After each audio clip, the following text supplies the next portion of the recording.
So today I would like to finish telling the story of Gotami, the Buddha's aunt and stepmother. Um, so last July, when the statue of Gotami arrived, um, this is a statue that will go into the Buddha Hall right next to the Buddha. And I just felt really inspired. I wanted to know more about her. And this book called The Woman Who Raised the Buddha by Wendy Garling was just published last year. So I've been reading it and then sharing parts of the story with you during the BBCs. So just to briefly review the last episode, we're coming up to the end of her life. And on the very last day of her life, she was meditating in the morning, and she became aware that the Buddha would soon attain parinirvana, would pass away from this world. And she felt it wouldn't be appropriate for that to happen before she did, that she felt she should attain parinirvana first, pass away first before him. And so she decided to go and ask the Buddha's permission to be able to do that. And the 500 other nuns who got ordained with her and also became arhats, they were all arhats, they'd all attained nirvana. They also had the same awareness and the same decision. They felt, oh yes, we need to pass away, we need to pass into parinirvana. So there was this procession of all of these nuns going to see the Buddha to make this request. And when they met the Buddha and made their request, he accepted it. He said, yes, it's right. And but he asked Gotami to first show her miraculous powers, because he said that there were some foolish people who had doubt that women were capable of realizing the truth and attaining the highest realizations. So he wanted her to prove that that was possible. And then she proceeded to do all these amazing things, like she walked in the sky and walked through walls and walked through the earth, walked on top of water. She held great mountains in her hand as if they were mustard seeds, and created these various visions, appearances of different celestial beings or deities and so on.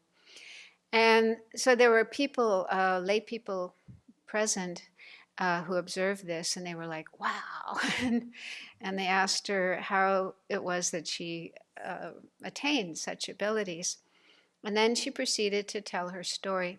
So this story about the last day of her life and all these amazing events that happened is in a text called the Abhidhamma, which is part of the Pali Canon, and it contains the life stories of many, like the Buddha himself, many of his monks and nuns.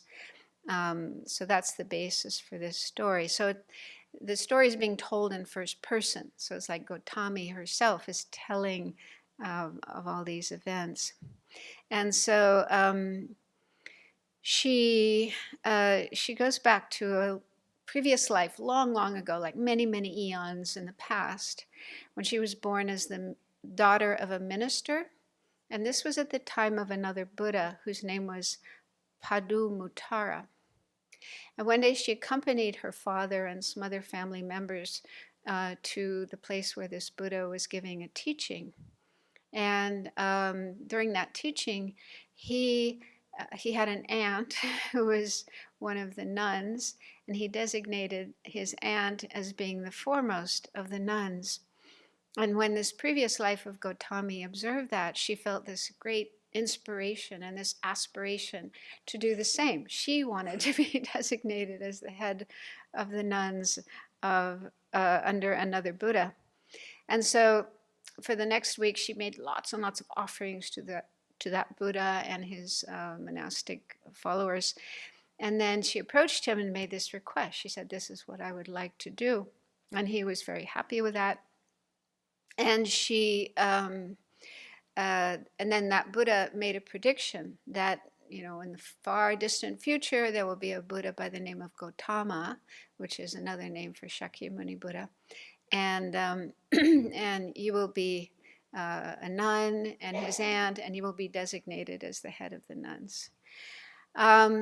So that was how it all started. And then for many lives after that, she continued to practice. Sometimes she was born in celestial realms, like the heaven of 33, other times in the human realm, continuing to accumulate merit. And then finally, in that present life, she was born as the sister of Maya, the Buddha's mother.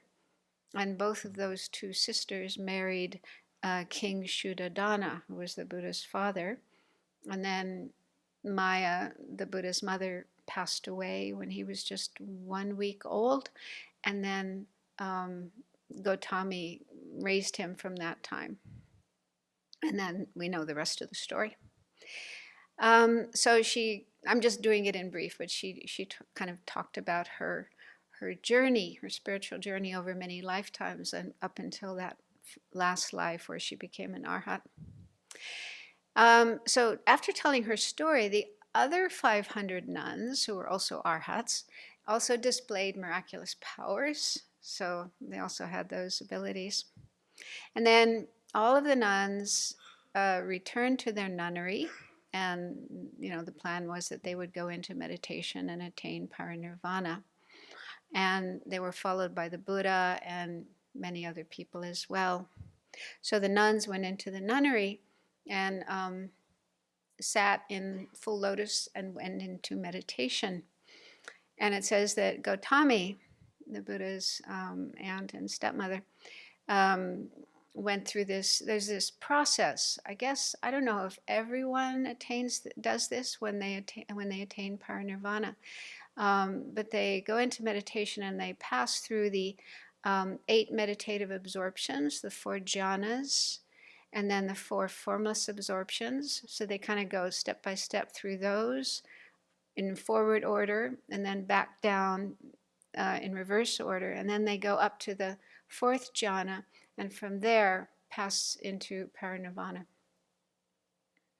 And so when she did that, there were these happenings in the environment that said the earth shook, there was lightning and thunder, and flowers rained down from the sky. So the environment reacted to her attainment of parinirvana. And then following that, the other 500 nuns also went into parinirvana. So what does it actually mean to attain parinirvana? There's different explanations. Some in the Theravada tradition and the Pali tradition say that after a person has become an arhat, they have attained nirvana, they continue to live until it's time for them to die. And when they die, that's the time they attain parinirvana. Their mind just goes out of existence, just like when you blow out a candle flame, the flame goes out and it doesn't come back. So that's one point of view, but not everyone in the Theravada tradition accepts that, because the Buddha himself didn't really exactly explain what happens. So there's uncertainty about it. But in our Mahayana tradition, what we say is that when a person attains parinirvana, they don't go out of existence. They leave their body, the mind leaves the body, but then it goes to a pure land where it remains in meditation, experiencing the bliss of nirvana for a long, long time, until finally the Buddha will gently arouse them from that meditative state and inform them that they have more work to do. They have to continue on the path up to full enlightenment, Buddhahood. And so then the person will generate bodhicitta, enter the bodhisattva's path, and traverse the bodhisattva's path, and finally become an enlightened being, a Buddha.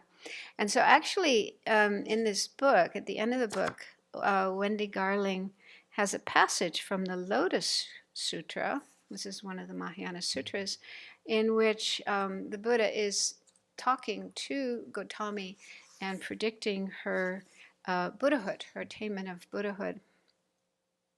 So he says here, you will gradually become perfect in the Bodhisattva way and will become a Buddha entitled loveliness Tathagata, worshipful, all-wise, peerless leader, teacher of gods and men, Buddha, world-honored one. So that's a nice little addition to this story. So we don't know where she is right now. Maybe she's on the way to Buddhahood. Maybe she's already there. But I thought it's a nice name, Loveliness Tathagata.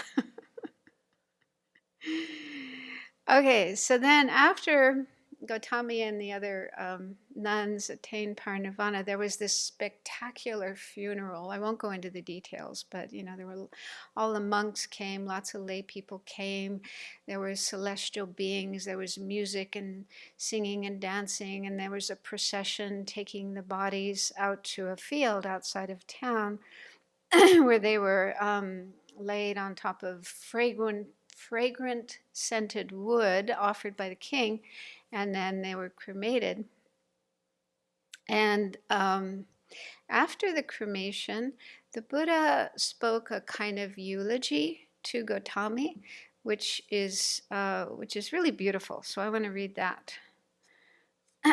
Because in this eulogy, he's praising Gotami and also teaching impermanence. So it was an opportunity for him to teach everybody who was present. Even the trunk of a huge timber tree, however massive it might be, will break to bits eventually. Thus, Gotami, who was a nun, is now gone out completely. It is so marvelous a thing. My mother, who has reached nirvana, leaving only bits of bone, had neither grief nor tears. She crossed this ocean of existence, grieving not for others left. She now is cool, she is well gone out, her torment is now done. Know this, O monks, she was most wise, with wisdom vast and wide. She was a nun of great renown, a master of great powers. She cultivated divine ear and knew what others thought.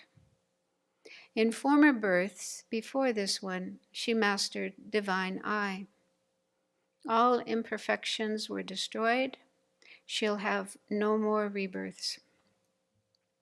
She had purified her knowledge of meaning and the doctrines, of etymology and preaching. Therefore, she did not grieve. An iron rod aglow in fire cools off and leaves no ash. Just like the flame once in the rod, it's not known where she went.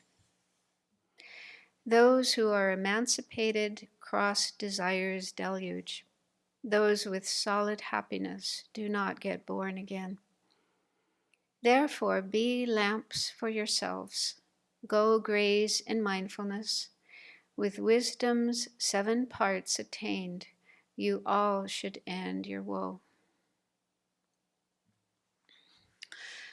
So he's pointing out the excellent qualities of, and he calls her my mother, even though she was his stepmother, but she's really the one who raised him. Who, when you think a 7-day-old baby, 1-week-old baby is totally helpless.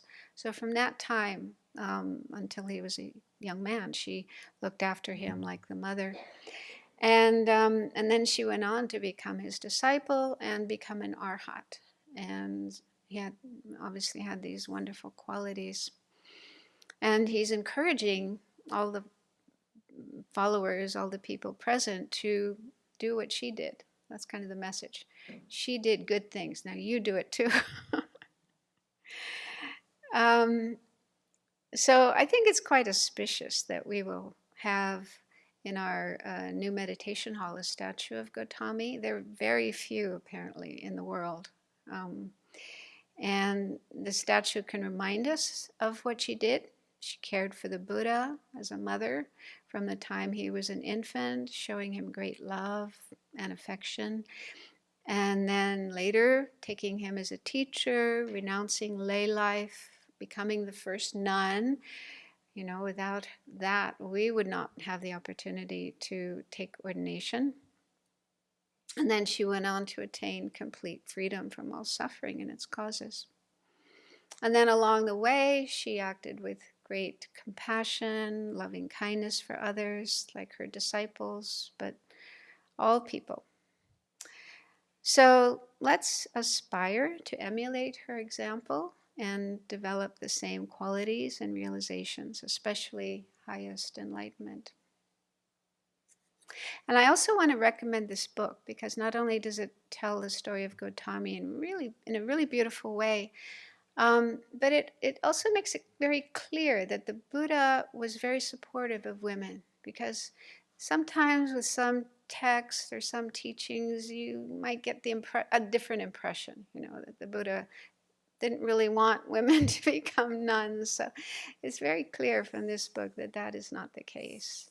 He really believed in women's potential, women's ability, and he provided the opportunities for them to attain that. So I'm sorry, I've been holding on to this book since July, but I will put it back in the library now so others can read it too. Thank you.